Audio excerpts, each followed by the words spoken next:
प्रिय विद्यार्थियों नमस्कार। संस्कृत की ऑनलाइन कक्षाओं में आप सभी का स्वागत है।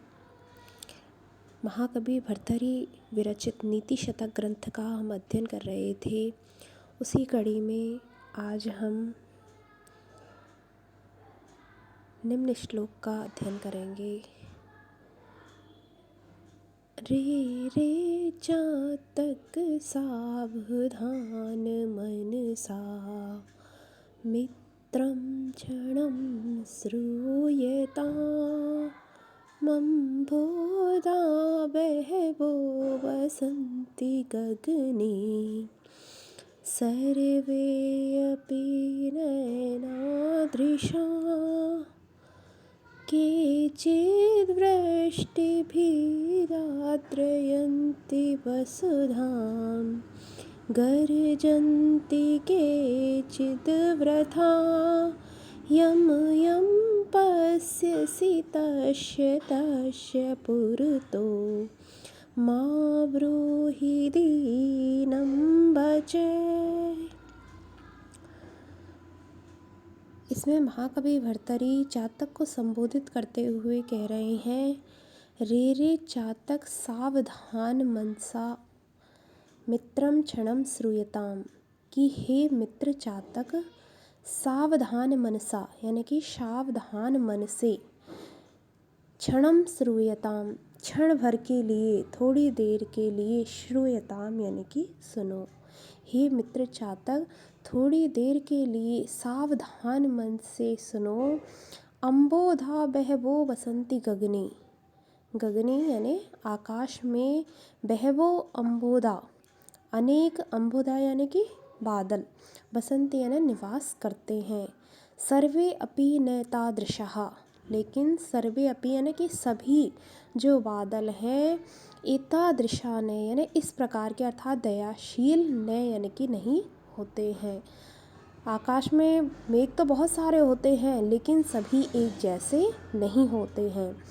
केचिद वृष्टिभिर आद्रयन्ति वसुधाम, केचिद यानी कि कुछ जो मेघ हैं, वृष्टि भी यानी कि वर्षा से, वसुधाम आद्रयन्ति धरती को, आद्रयन्ति यानी कि आर्द्र कर देते हैं, भिगो देते हैं। गर्जन्ति केचिद वृथा, और केचिद यानी कि कुछ जो मेघ होते हैं, कुछ जो बादल होते हैं, वृथा यानी कि व्यर्थ में ही गर्जन्ति गर्जना करते हैं।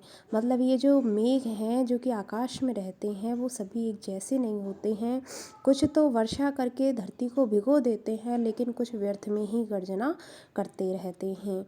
यम यम पश्यसि तस्य तस्य पुरतो माँ ब्रूहि दीनं वचः। तो अंत में महाकवि भर्तृहरि चातक को संबोधित करते कहते हैं कि यम यम पश्यसि यानी जिस जिसको, पश्यसि तुम देखते हो, तस्य तस्य पुरतः यानी उसके पुरतः यानी सामने, माँ ब्रूहि दीनं वचः दीनतापूर्ण वाणी को माँ ब्रूहि यानी कि मत बोलो। हे चातक मेरी इस बात को थोड़ी देर के लिए सावधान मन से सुनो कि इस आकाश में जो इतने सारे मेघ तुम्हें दिखाई दे रहे हैं वो सभी मेघ एक जैसे नहीं होते हैं। कुछ तो वर्षा से पृथ्वी को भिगो देते हैं लेकिन कुछ व्यर्थ में ही गर्जना करते रहते हैं। इसीलिए हे चातक तुम जिसको भी देखते हो उसके सामने दीनतापूर्ण बातें मत करो।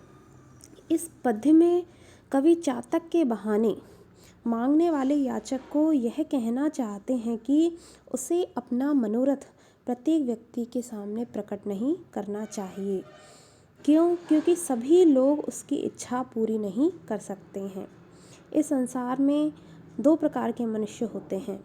कुछ तो केवल कहते ही हैं और अपनी ओर से दूसरों को कुछ भी नहीं देते हैं, और दूसरी प्रकार के लोग वो होते हैं जो बिना कहे हुए भी प्रचुर मात्रा में उदारतापूर्वक दे देते हैं। अतः मनुष्य को चाहिए कि वह चाहे जिसके सामने अपनी दीनता को प्रकट ना करे।